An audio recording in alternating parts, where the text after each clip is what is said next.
Do you find yourself saying, I don't have the time, I don't have the money, and I'm too busy?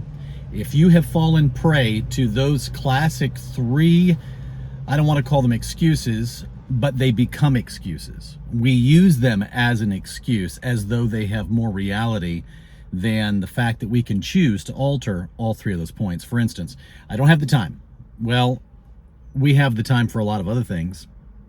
I know people that have the time to scroll on social media, that have the time to have conversations with their guy friends or their girlfriends, to discuss what that person's doing, to binge watch on TV, to read or peruse over things that honestly you and I both know will do nothing but just add more muddiness to the water, busy your mind, preoccupy, because images and words and things we hear and things we say are they're so destructive if we allow them. So I don't have the time, right? Well, you do have the time because we have time for everything we want to do. So when people say they don't have the time, I say, well, you have the time for what you want to have the time for.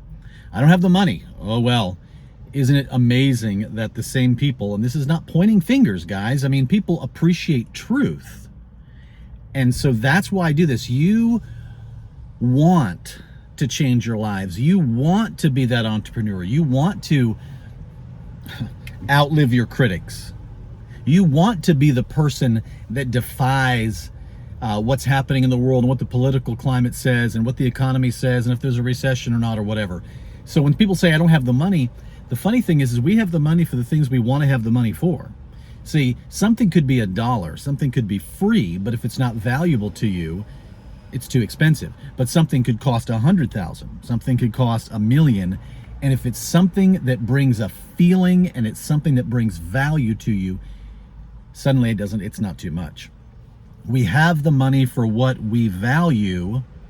And when we value, what we should value is the most important thing, and that is self-education, developing ourselves. More than we invest or buy anything else, we should be investing in ourselves. We should be investing in consulting programs. We should be investing in coaching programs. We should be investing in Audible books. We should be investing in different courses and materials. I mean, do you have any idea? I won't even go into it.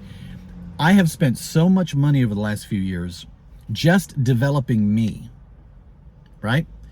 Most of my day is self-development. And then out of the inspirational moments of that, I'll put together videos and content. So I put my money where I have the most value, and that is in developing me, because my future is going to be as me being larger will create a larger future.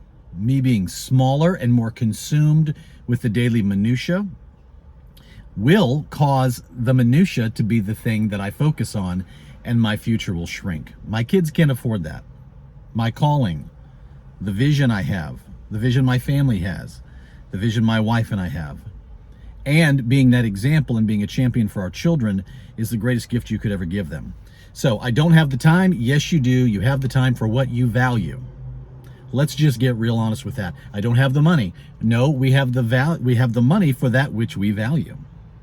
I'm too busy. Kind of goes into the grouping of the first one.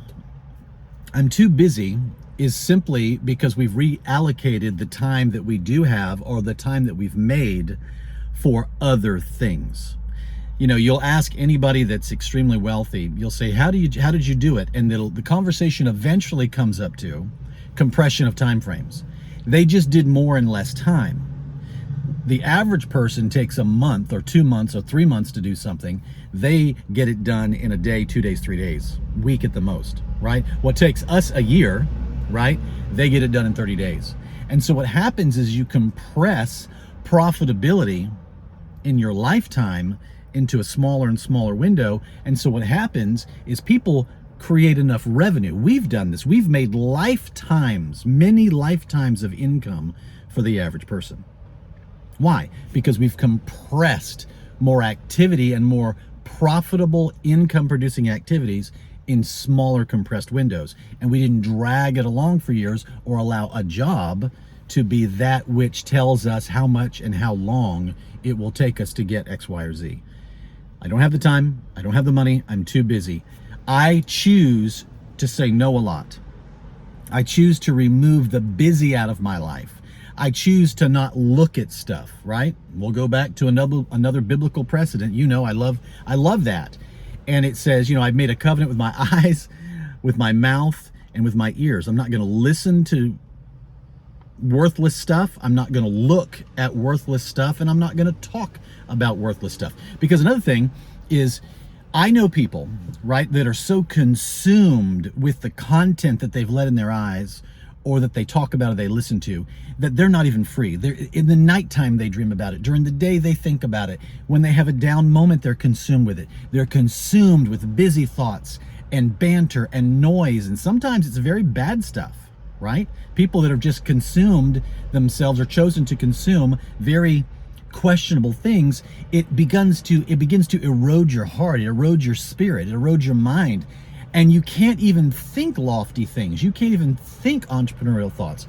You don't even, oh, here comes a truck, a big truck, hang on. Big truck, hang on, you're not gonna hear me. There we go. They're building, I don't know, another 500 houses back here in the neighborhood. It's unbelievable, probably conservatively, but and what happens is these people are so tortured, consumed with it, that they're not free. That's real. It's bondage. I know people that are so bound up by vice because it's what they talk about, consume, and do. So bound up with worry because what they talk about, they think about, and they consume. So bound up with comparison because what they talk about, think about, and consume. Here comes another truck. I'll try to talk over it. Hold on. One more time. One more time. Progress, guys. See, these people are doing stuff. I mean, let that be an example to all of us, right? I mean, right? It's busy around here. And I love it. I love being in an environment where people are doing stuff, right? But what happens is you eat what you consume, and then your life becomes what it is you ate. Pretty scary. If starting today, here's a question for you. If starting today, you had everything that you said that came out of your mouth, for the rest of your life, everything you said would come to pass. Or, how about this? How about starting today, everything you've ever said would come to pass? That should cause some of us to curl up in the corner and just repent. Just lay on the ground and say, I give up. I don't want what I've said, and I don't want what I'm saying. I want to change all of that. So you're not too busy. You do have the money, and you do have the time. You do have those things, guys. We're just not using it properly. When you see somebody wildly successful, they are focused. And success is not just about money. Let's talk about marriage for a minute. You know, grass is green where you water it. Not pointing fingers. People have tough times. There are challenges, and you guys know this. Look, you know, I have not made perfect decisions my entire life, and neither of you, right? We wish we all did. And foolish people learn from their mistakes. Wise people learn from the mistakes of others and from the things they read. It's another scriptural precedent I love. It says these things were written as an example, so you ought not do them, right? And you think about marriage, right? I mean, some marriages are just, from the time that the eyes open in the morning, it's just torture.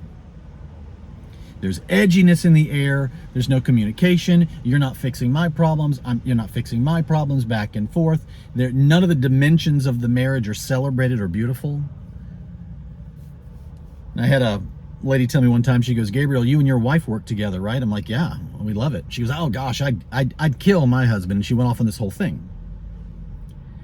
And I wasn't terribly couth, or when I said it, I basically said, well, sweetheart, you didn't start off your marriage like that. You couldn't keep your hands off each other. And every minute of every day you spent time cultivating and in wonder and looking at each other, and the communication and the intimacy and the enjoyment and the laughter and the fun and the time you couldn't be, right? That's why it was fantastic. But what happens is we go away, and what I said earlier in the video, we invest ourselves in absolutely everything else, and then we look down one day and our grass is totally dried up.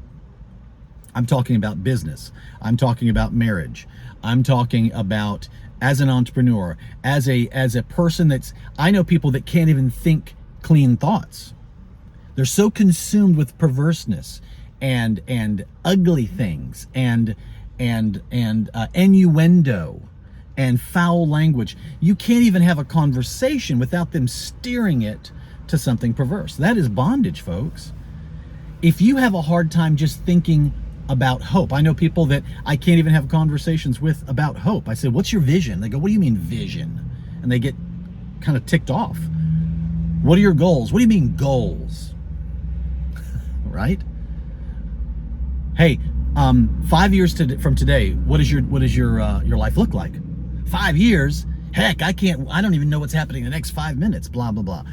Guys, we become that stuff. That is not, no young child that is playing with Legos or making mud pies on the street corner or is playing, having little sword fights in the yard or climbing trees or whatever they're doing back in the day. Right now, they just stare at devices and then completely zombie out because their brains, they're taught what to think, right? They don't know how to think. They're taught what to think. So that's why there's this skewing going on in the mind. I'm talking to the entrepreneur. I'm talking to the person. You guys wanted this stuff, and I want to give you truth. But nobody young and sweet and innocent and hungry and having a good time and having fun wants to become one of those people. What do you mean 5 minutes? I mean 5 years. I can't think of the 5 minutes from now. Well, you can't jump up to touch bottom. Well, I don't know. We're gonna make it.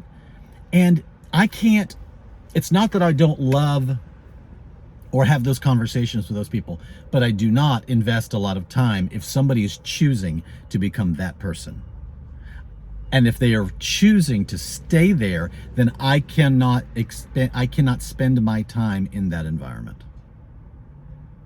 I can't. This is what I want you guys to do. Master what you look at, master what you think about, master what you listen to. If you have naysayers in your life that are not very entrepreneurial, they don't, what they say, go where you're celebrated, don't go where you're tolerated, right? Go where you're celebrated, not where you're tolerated. Where people celebrate you, where they're excited about your goals. When you say, hey, I have an idea and I want to do this in my life, or this is a business I'm in, or this is a product I have, or this is a vision I have, or this is an invention I have, or here's a song I want to write, or here's one I want to travel, or whatever, people go, really? That sounds incredible. Tell me more. That's the kind of people you want to be around. But if people are like, well, yeah, and they're quick to dismiss the wonder and the dreams and the vision and the hope, and they're quick to shift the conversation to them. This is why people are not succeeding in and as an entrepreneur. Sometimes it's not even the vehicle. The person wants change. The vehicle's a great vehicle for change. The time being spent, which is the real determining factor, is spent in all this noise. So their want to gets washed out, and the vehicle is never implemented. That is how you do it. You become a master of what you think, what you look at, and what you talk about. Folks, I'm telling you, I say this because I've had to choose to turn off the noise in life. Because I chose to turn off the noise in life, we've had tremendous success.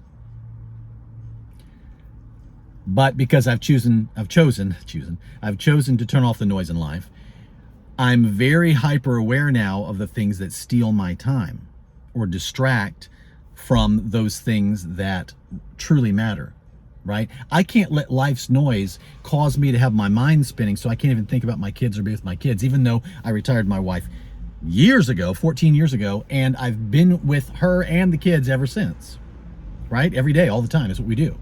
I just said a minute ago, hey guys, Dad's gonna jump in the Yukon. I'm gonna run up to the corner. I'm gonna grab a coffee. I'm going to sit in the car and I'm going to do some videos. Actually, I was going to go out to the lake and do some videos, but it was so windy, you guys never would have heard it. Much worse than the trucks. And then I'm going to go back and we're going to do some pictures. We got a couple more videos. I'm going to cut 3 or 4 more videos today. Encourage our teams, expand our brand and our business, because we're focused, folks. You can do this. You can do this. You've just got to spend your energy and focus on those things that will actually reward you in the future. And you have to starve those things that end up growing weeds in your life that eventually choke everything out. And if you're having a tough time, it's because of the seeds we planted yesterday that ended up being weeds today. Okay? A little over 15 minutes. I know this is encouraging to you. Please don't forget to like, subscribe, ring the notifications bell, and comment below if this video has been a blessing to you. You've got this. You are a champion. You can do this. You can transform yourself into another person. 90 days from now, you can think, walk, talk, operate. You can, heck, a year from today, 6 months from today, you can shop in different stores. You can live in a different zip code. You can eat at different restaurants by the decisions you make now. That's how capable you are of change, and that's how possible change is. Somebody really needed to hear that one. Y'all are a blessing. I'll see you guys in the next video. Bye.